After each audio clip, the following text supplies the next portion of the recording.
So ఏమేం జరుగుతున్నాయి, ఎలా జరుగుతున్నాయి, ఎప్పటి నుంచి వచ్చినాయి అని చెప్పారు, బాగానే ఉంది. నా ఇంకో డౌట్ ఏంటంటే, స్టార్టింగ్లో ఉన్నారు 11,300 సమ్ చేంజ్ కేజెస్ గోల్డ్ అని, ఏమైంది? 11,300 చిల్లర కేజీల గోల్డ్. ఏంటి దాని సంగతి ఏంది అసలు? ఏముంది అందులో? అంతా కూడా బ్యాంకులో డిపాజిట్ చేస్తుంటుంది, రిజర్వ్ బ్యాంకులోనూ అక్కడ ఇక్కడ ఉంటుంది. ఇప్పుడు కావాలంటే అప్పుడు తీసుకోవచ్చు, అమ్ముకోవచ్చు. 8,088 ఎకరాల భూమి ఉందని చెప్పాగా, అందులో కొంత భూమి అమ్మేశారు కూడా. అందులో 2,000 ఎకరాల దాకా అగ్రికల్చర్ భూమి ఉంది. దాని మీద ఏదో సంవత్సరానికి ఒక కౌలు గివులు ఏదో సంథింగ్ ఏదో వస్తుంది, కొన్ని ఏమో నాన్ అగ్రికల్చర్ ల్యాండ్. అంటే ఢిల్లీలో కూడా యూనివర్సిటీ ఉంది వాళ్ళకి, వెంకటేశ్వర యూనివర్సిటీ. చాలా మంది తెలియదు, వెంకటేశ్వర కాలేజ్ అంటారు దాన్ని. అలాంటి యూనివర్సిటీస్ కూడా చాలా ఉన్నాయిగా, హాస్పిటల్స్ ఉన్నాయి, యూనివర్సిటీస్ ఉన్నాయి. వెంకటేశ్వర యూనివర్సిటీ పెట్టింది అది కదా. అలాగే వేదాలకు సంబంధించిన యూనివర్సిటీ పెట్టారు, పద్మావతి ఎక్స్క్లూజివ్లీ ఫర్ ఉమెన్స్ కి పెట్టారు. అలాంటి కూడా కాలేజీలు కూడా ఉన్నాయి కదా, హాస్పిటల్స్ ఉన్నాయి, కాలేజెస్ ఉన్నాయి కదా. ఇది తప్పే ఉంది అందులో. ఇప్పుడు క్రిస్టియన్ మిషనరీస్ అదే పని చేస్తారు, ఈవెన్ ముస్లిమ్స్ అదే పని చేస్తారు, జ్యూస్ అదే పని చేస్తారు. వచ్చేటువంటి వాటిని దానికోసం ఉపయోగిస్తారు. వీళ్ళు అదే చేస్తున్నారు, వాళ్ళు అదే చేస్తున్నారు. ఎవరైనా చివరికి అల్టిమేట్ గా కోరుకునేది ఏంటి? To reach the God. అది ఏ రకంగా నువ్వు వెళ్తావు అనేటువంటిది హిందూ మతం ద్వారా వెళ్ళొచ్చు, క్రిస్టియానిటీ ద్వారా వెళ్ళొచ్చు, జోరాస్ట్రియన్స్ ద్వారా వెళ్ళొచ్చు, ముస్లిం మతం ద్వారా వెళ్ళొచ్చు, బౌద్ధుల ద్వారా వెళ్ళొచ్చు, ఎట్లనైనా వెళ్ళొచ్చు. ద్వేషం ఎందుకు నీకు? అవసరం లేదుగా. నెక్స్ట్ ఇంకా ఏదో అడగదలుచున్నావు. ఎస్ గురుజీ, ఇప్పుడు ఇన్ని రకాలైనటువంటి అంశాలు తిరుమల తిరుపతి దేవస్థానంలో జరుగుతున్నాయని చెప్పారు కదా. నాకు ఇక్కడ ఒక నగ్న డౌట్ ఒకటి ఉంది. నగ్న సత్యం అంటారు జనరల్గా, నాకు ఒక నర్మగర్భమైనటువంటి డౌట్ ఒకటి ఉంది. మీరు ఏవైతే దాదాపుగా 5-6 కారణాలు చెప్పారో, ఇవన్నీ కూడా టీడీపీ అధికారంలో ఉన్నప్పుడు మాత్రమే బయటకు వస్తున్నాయి. ఎందుకు? చంద్రబాబు నాయుడు గారు ముఖ్యమంత్రిగా ఉన్నప్పుడు మాత్రమే జరుగుతున్నాయి, ఎందుకు? ఆ విషయం నువ్వు చంద్రబాబు నాయుడు గారిని అడగాలి.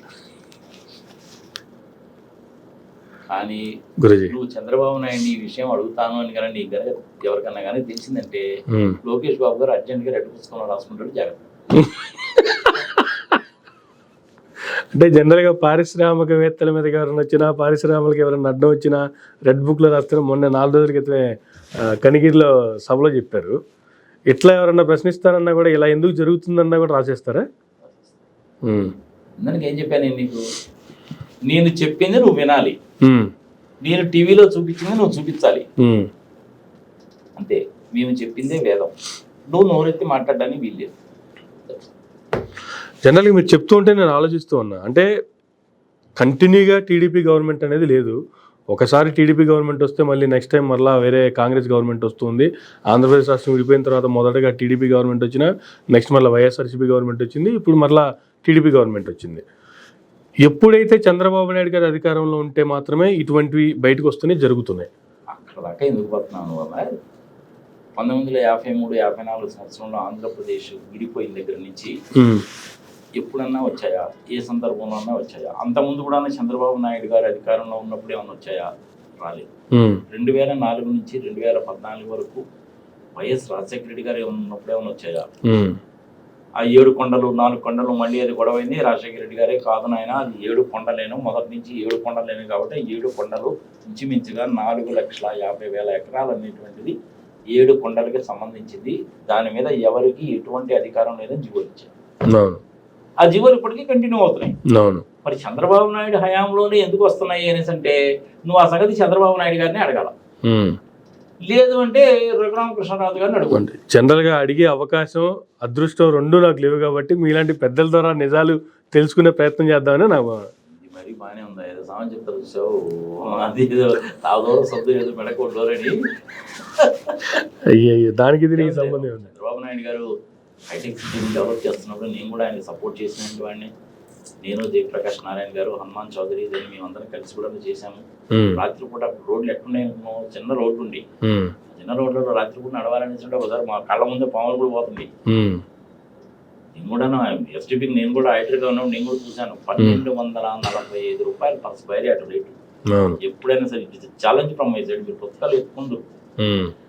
ఏపీఐసికి అప్పుడు జయప్రకాష్ నారాయణ గారు ఎండీగా ఉన్నారు. ఆయన అలాట్మెంట్ అంతా ఆయన చూసేవాడు. నేను ఆడిటర్గా వెరిఫై చేసేవాడిని. 2,500 రూపాయల ఫీజు, అప్లికేషన్ పెట్టుకోవాలి, 7 కాపీలు ఇవ్వాలి, పాజిటివ్ ఎక్స్పోర్ట్స్ ఉండాలి, ఫారెన్ కరెన్సీ ఇండియాకి రావాలి, జయప్రకాష్ నారాయణ గారు చాలా బాగా చేశారు. హనుమాన్ చౌదరి గారేమో కన్సల్టెంట్, అంకయ్ చౌదరి గారేమో ఎస్టీపీ డైరెక్టర్. ఇది వెరీ ఇంటెలిజెంట్ గై. పివి నరసింహారావు గారు ఆయన మినిస్ట్రీ ఆఫ్ సైన్స్ అండ్ టెక్నాలజీలో ఉంటే మన తెలుగు వాడైతే బాగుంటుందని ఎక్స్క్లూజివ్గా తీసుకొచ్చి హైదరాబాద్ వేశాడు. ఈజ్ ఎక్సలెంట్ పర్సనాలిటీ, మంచి ఇంటిగ్రిటీ ఉన్న పర్సనాలిటీ. అట్లా చంద్రబాబు నాయుడు టైంలోనే మంచి జరుగుతుంది, చెడు జరుగుతుంది. నేను ప్రాక్టికల్గా చూశాను కాబట్టి నేను చెప్తున్నాను.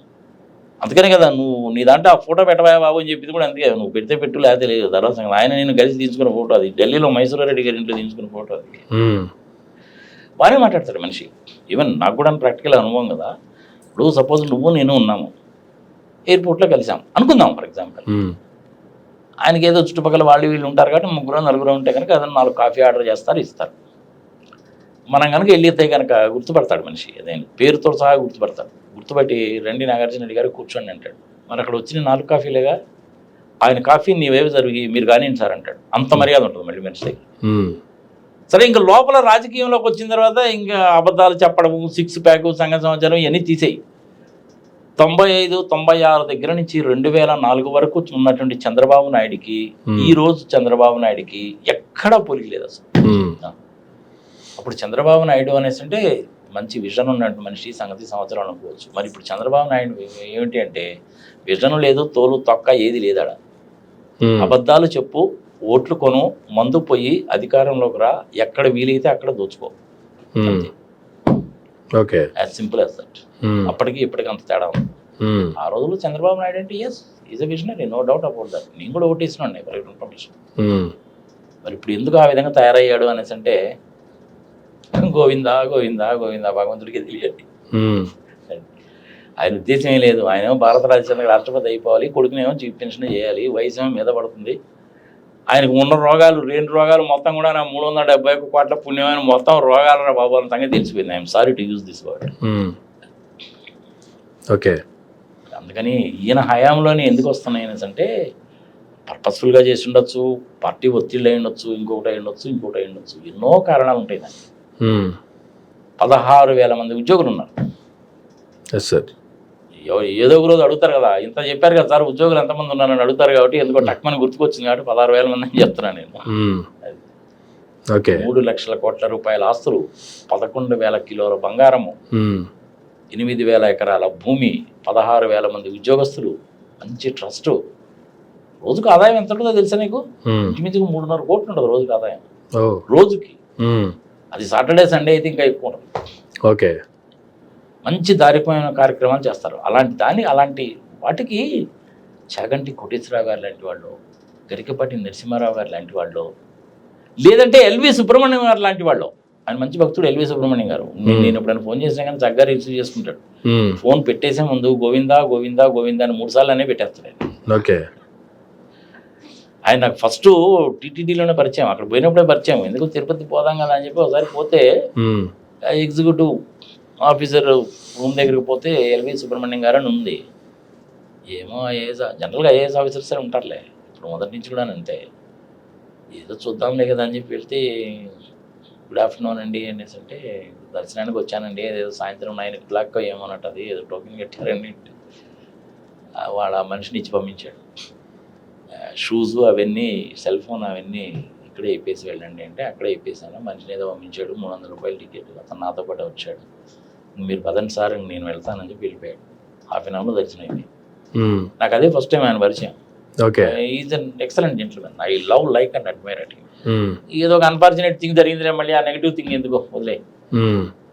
Is a excellent person. ఇప్పటికి కూడాను ఆయన పుణ్యతీర్థాలకి వాటికి వీటికి వెళ్తుంటారు. అలాంటి వాళ్ళు ఉండాలబ్బా చైర్మన్గా. బోర్డులో మెంబర్స్ కూడాను అలాంటి వాళ్ళే ఉండాలి. ఓకే, అసలు యాక్చువల్గా ఒరిజినల్గా బోర్డు ఫామ్ చేసినప్పుడు 8 మందే. ఇప్పుడు ఏదో 40 మందినో 50 మందినో చేశారు కానీ అదేదో జంబో క్యాబినెట్ లాగా ఎంతమంది చేశారు నాకు తెలియదు కానీ అంతమంది చేశారు. ఓకే, టికెట్లు అమ్ముకోవడం మరీ దారుణం కదా. 10 నిమిషాల్లో పోతుంది దానికి ఒక సాఫ్ట్వేర్. అది కూడా ఈ సాఫ్ట్వేర్ ఈ విధంగా దరిద్రంగా ఉందిరా బాబు అని ఎవడు చెప్పాడే అంటే అమెరికన్ కౌన్సిలేట్లో కూడా అదే పని జరిగితే వాళ్ళు ఇన్వెస్టిగేషన్ చేస్తే కానీ ఏడ తెలియలే మరి.